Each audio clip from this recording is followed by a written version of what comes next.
आता जसं आपण समच्छेद आणि भिन्नछेद पाहिलं तसंच आपण काय पाहणार आहे तर अंशाधिक आणि छेदाधिक त्याच्यातच शब्दातच तो अर्थ आहे अंश अधिक म्हणजे काय रे अंश मोठा असणार आणि छेदाधिक म्हणजे काय छेद मोठा असणार आहे आपण म्हणतो बरोबर आहे का नाही हो मग तर कशा असतात ते अंश मोठा म्हणजे कशापेक्षा मोठा नेमका छेदापेक्षा मोठा त्याला म्हणायचं अंशाधिक आता मी अपूर्णांक लिहिते तुम्ही मला सांगा तो अंशाधिक आहे का छेदाधिक आहे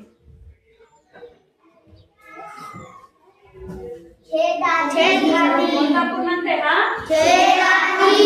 छेदाधिक अपूर्णांक छेदाधिक कळलं का त्याच्यातच लिहिलं छेदाधिक म्हणजे छेद मोठा असणार आणि हा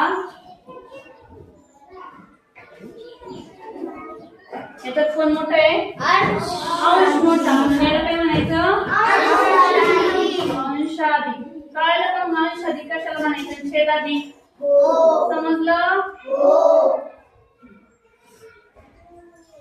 आता पहा हे काही क्रमाने लहान मोठे नाही क्रमाने लहान मोठे आता हे तर समजली संकल्पना तुम्हाला ही कन्सेप्ट क्लिअर झाली बरोबर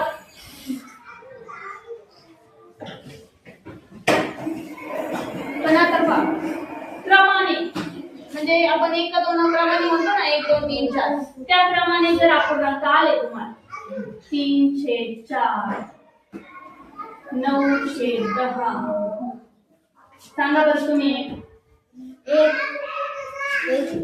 1/9 13/14 म्हणजे तुम्हाला कळलंच नाही मी काय बोलले 1/9 कसं काय याच्यामध्ये क्रमाने अंक 1 2 मध्ये क्रमाने कशाला म्हणतो आपण 2 च्या नंतर 3 येतो म्हणजे ते क्रमाने आले 3 च्या नंतर 4 येतो क्रमाने कळलं का क्रमाने म्हणजे काय नेमकं मग सांगा एक अपूर्णांक 1/2 हे झालं क्रमाने वरून खाली क्रमाने जसा आहे 1 2 चा 1 2 चा क्रम त्या क्रमाने जे अपूर्णांक आलेले असतात तुम्हाला पेपर मध्ये आणि त्यांचा चढता क्रम लावा उतरता क्रम लावा किंवा लहान मोठेपणा काहीही येऊ काय करायचं अशा वेळेस ज्या आता जे मोठं दिसतंय हे मोठं जे लहान दिसतो अपूर्णांक तो लहान एवढं आपल्याला कळतं अंकांकडे पाहून कोण मोठं कोण लहान बरोबर आहे का नाही मग याच्यामध्ये सर्वात लहान अपूर्णांक कोणता आहे आता सांगा मला 1/2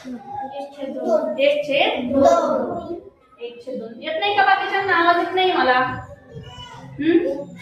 सगळ्यांनी बोलायचंय म्हणजे समोर लक्ष द्यायचंय कळलं का कोणता अपूर्णांक आहे प्रत्येक क्रमामध्ये कोण असतं रे आधी चढता क्रम चढत्या क्रमामध्ये कोणती संख्या आधी असते छोटी संख्या चढत्या क्रमामध्ये छोटा अपूर्णांक अगोदर घ्यायचा सांगा कोणता आहे यातला कारण क्रमाने आहे ना वरून खाली इथं आता छेद समान नाही अंश समान नाही तरी पण आपण कसं ठरवतोय कोण लहान कोण मोठं कारण क्रमाने संख्या आलेल्या आहेत 3 च्या नंतर 4 असतील ती तशाच क्रमाने आलेली आहे 9 च्या नंतर 10 असतील ती तशाच क्रमाने आलेली आहे 13 च्या नंतर 14 आहे त्या क्रमाने आलेली आहे संख्या सगळ्या मग सांगा याच्यानंतर कोणती आहे 3/4 हा छोटा अपूर्णांक राहिलेल्यापैकी बघ आता कोण कोण राहिलं रे 9/10 आणि 13/14 कोण लहान आहे 9/10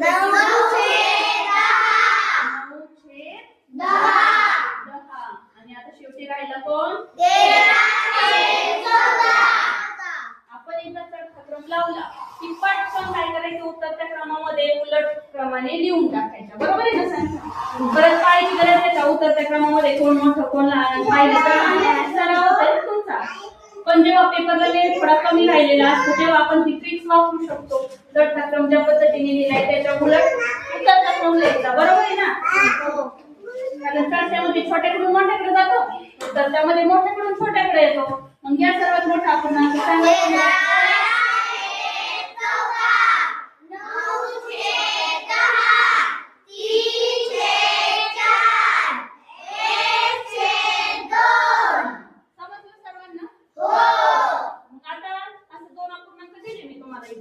हे झालं चढता उतरता आता लहान मोठेपणा ठरवायचा 13/14 आणि 101 102 कोण मोठा आणि कोण लहान 101 102 मोठा 13/14 लहान. म्हणजे मोठं आ केलेलं तोंड करायचं मोठ्या संख्येत आणि छोटं तोंड छोट्या संख्येत. असं आपण लहान मोठेपणा ठरवतो या संख्यांमधलं. बरोबर आहे? समजलं हे? पण आता पहा हे क्रमाने होतं वरून खाली. आता याच्या ऐवजी हे ठेवते मी इथं खाली करते. हा या ऐवजी आता क्रमानेच आहे पण कसं खालून वर. कसं क्रमाने? खालून वर. तर खाली 3 छेदामध्ये आणि वरती 4. बरोबर आहे? खालून वर उलट आहे ना. जिथं उलट असेल तिथं आपण ठरवताना पण उलट ठरवायचं सगळं काही. जे मोठं दिसतं त्याला काय म्हणायचं? लहान म्हणायचं, छोटं म्हणायचं. कारण त्यांनी उलट लिहिलंय ना ध्यानात ठेवण्यासाठी. बरोबर ना? मग इथं दुसरा सांगा काय आहे? 9 खाली आणि अंशात 10. उलट क्रम झाला ना सगळा. खाली 13/14 खाली 1 उलट क्रम 3 4 9 10 13 14 1 2. उलट जेव्हा क्रम असतो अपूर्णांकामध्ये लिहिलेला तुम्हाला संख्यांचा तेव्हा तुम्ही काय करणार? कसं ठरवणार यांचा लहान मोठेपणा? माहितीये? कसं सांगा? तो मोठा जो दिसतोय मोठा तो कसा? लहान. उलट आहे तर उलट करून टाकू. खालून वर उलट दिलंय ना 3 4 उलट लिहिले. मग जो आता चढत्या क्रमामध्ये काय येते याच्यात? सांगा पटपट. 14/13 14/13 पुढं 10/9 समोर 4/3 2/1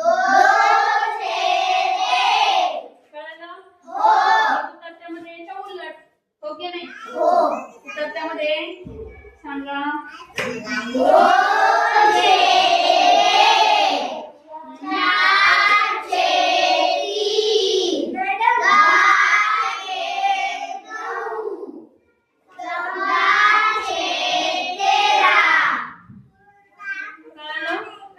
काय फरक झाला याच्यामध्ये याच्यामध्ये पाहिलं?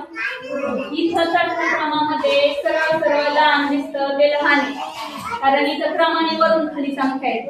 पण यामध्ये क्रमाने खालून वरती संख्या येते. उलट्या क्रमाने संख्या येतं म्हणून जो अपूर्णांक मोठा दिसतो त्याला आपण लहान घेतो. असं हा नियम आहे. समजलं का? हे 2 नियम समजले?